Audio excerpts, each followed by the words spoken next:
Sisterhood.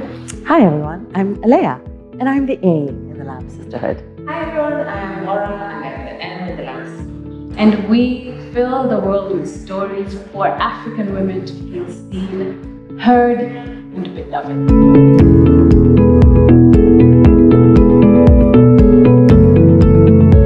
We can get money.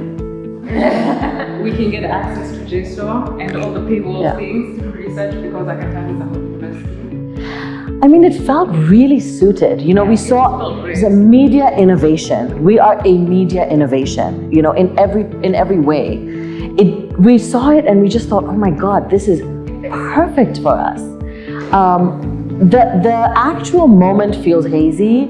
It was very busy. You know, when we saw the application, it was a busy time.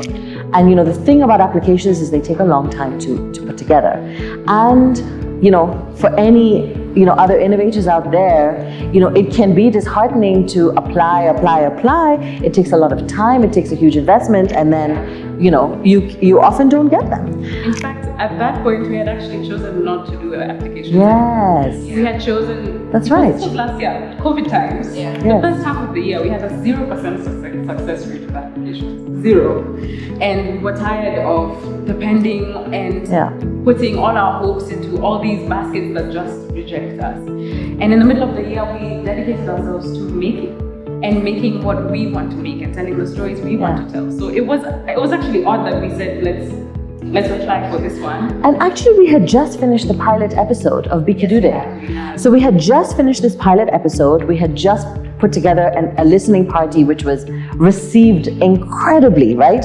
So not only did we believe in ourselves, we'd gotten affirmation from our audience that what you're doing is great. And that gave us the little extra energy to be like, just go for it. And we thought, you know, for us as the LAM Sisterhood, process is very important. It's even more important than the output. And so we said, you know, we're going to commit ourselves to the process of exploring what the brazen universe would look like and the sorts of things that might get us there. If nothing else, that process of the applying will get us one step closer. Yeah. And so that's what we committed to. And in the same way that it sucks being rejected, you know, it's the worst. It's also been the thing I remember most about the application was how clarity it was. Yeah. I've actually started to choose my applications based on how useful it is to me, even if you reject me.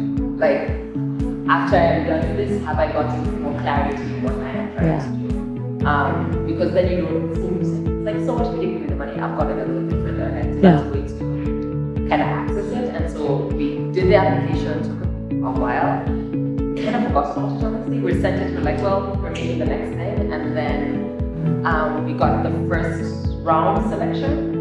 And it was kind of fast, like we did the first round, and then a few days later, you made it to the second round. We're like, I don't know what happened. Hallelujah, yes. We're about it. I'm about it. Yeah. That's the energy I like to see. And then when we got the second round and we had to do a pitch, we reached out to our network. So like, how do you pitch things, innovation? You can't just say it's a good story. What do we do? So we reached out to a couple of people and did like test pitches with them. Practice with them, got really good insight about what worked and what didn't. And that's the joy that's been the most consistent and joyful thing I think about the company and the work that's been done. The pilot is funded by the African Feminist Initiative. Everything that we do, African women have been behind us. And so it was so lovely to do the pitching with African women for them to like, yes, this works for me. And here's some insight on how to work for a space that's a funder. And so we took that, we did the pitch digitally over Zoom, presentation, pitch, questions, extremely nervous, like, are we even making sense? I don't know what a business model is, what do I say when they ask me about my CV revenue? It was so stressed. But we did it, and again, put it aside, we're like, we've done our best. Whatever happens, happens.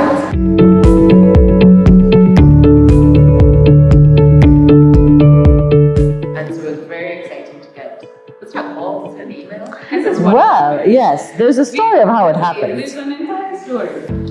So we are in the process of writing a musical about Field Marshal Mutoni Wakirima in collaboration with Macha Ohoro. And we set aside time because we dedicated the rest of those months to making application or not. We had said this is what we're doing, this is what we're going to do. So in the month of November, we said A draft. Yeah. And we got together at this house and we were busy working away, and I think this was the day that they were doing the announcement on Zoom. So we log on very casually, like on the side as we're working, and then they do the first announcement and I hear the Brazen Universe has won. And I'm like, wait, that's I just remember. I think I was doing the thing. I think we were, yeah. in that moment. We were deep in the middle of the writing of this musical. And I think you had an earphone in. I did. Right? I did. I had my headphones on, and I didn't believe it. And then she said, "Is something from the LAM Sisterhood on?" And then it's almost those moments where like that's me, right? That's like legit, like the Oscars. And then we celebrated that moment with Wanja, which was lovely to celebrate a win for an application while we were making. Yeah. It was just the perfect validation and the perfect cherry on top for that day. Yeah. And I'll tell you, for any other creators out there, to get a win when you're in the middle of making, always make sure. I mean, that's just so sweet. Yeah. Yes. Let them find you making. Yeah.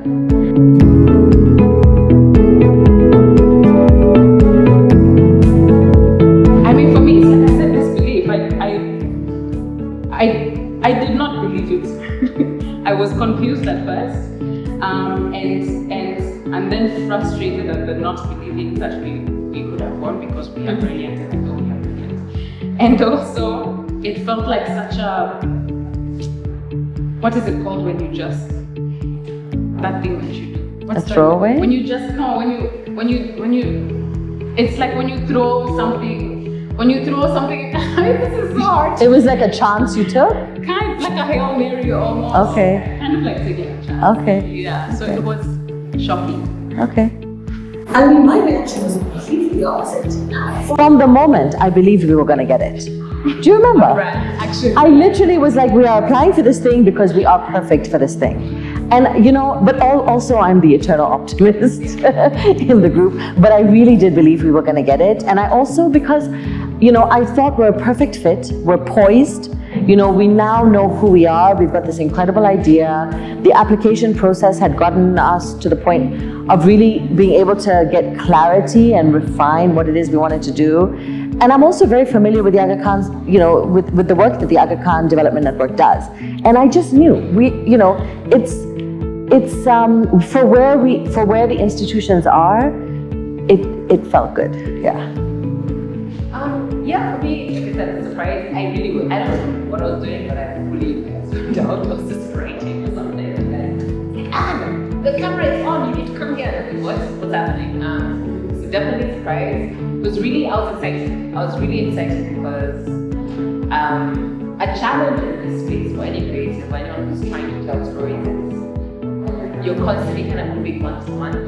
Like, okay, I got this one project, cool, I got this one thing. So it's nice. I was really excited to okay, a little bit of stability going forward. Like a little bit of I can actually think in 12 months, like that was really, this is actually the thing I thought was I can plan for a year instead of a week, which was so exciting to do. Yeah. And see, I was really excited. I also think you all have such clarity. I think I was tired. So whoa, excited, but also I remember really needing to take that nap. That was really confusing. I don't know, that's a really story for you guys, but that's really what I want to do. And I'm this is great, so you go to bed now. Yeah. I think the beautiful thing that happens, which I just want to mention because people don't normally do this, they don't normally celebrate their wins. And if we did have Wanja there with us, we probably wouldn't have celebrated, would have just moved on and continued writing. Yeah. But we actually took that Wanja made us stop. She said, stop, we're taking photos of you. Yes. We're going to celebrate, let's take a break. Yeah. Enjoy this moment. Yeah. That was very powerful. That was so important. Yeah. So important. Celebrate your wins, man. Celebrate them if you're Yeah. Yeah. Or even if they're winning, it's really good.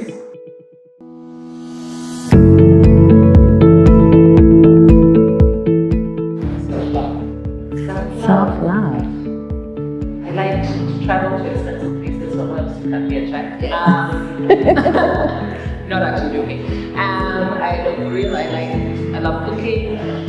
I really like making.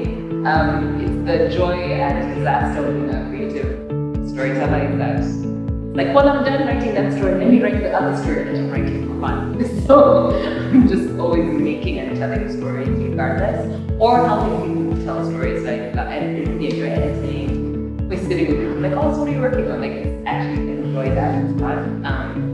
But outside of work-related stuff, I like cooking, drink. I like food.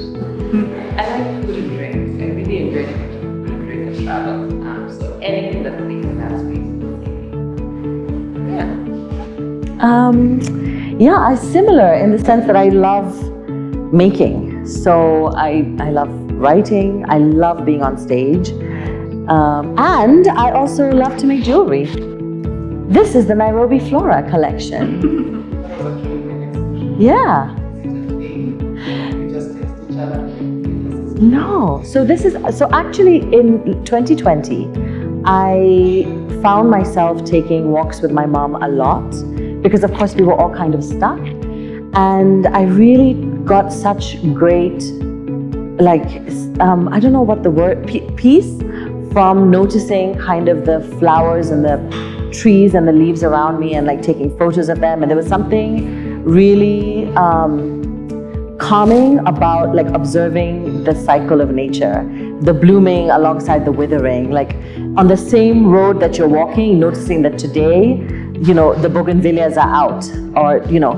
And so I started taking photos, and then I decided to actually make a jewelry collection inspired by the flora of Nairobi. So this is my first collection. I just started making jewelry like a year ago. And of course, as street performers, it's always helpful to have a little something that can, you know, and aren't these gorgeous models? I have the most incredible models for my jewelry. Chanyado, yes. Yeah. Hands by me by Yes, me by Kazuchi.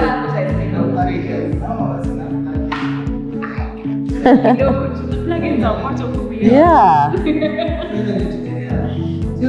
I like eating fries, and so I enjoy working out because it makes eating fries more possible. And eating fries without limitation more possible. This is very serious.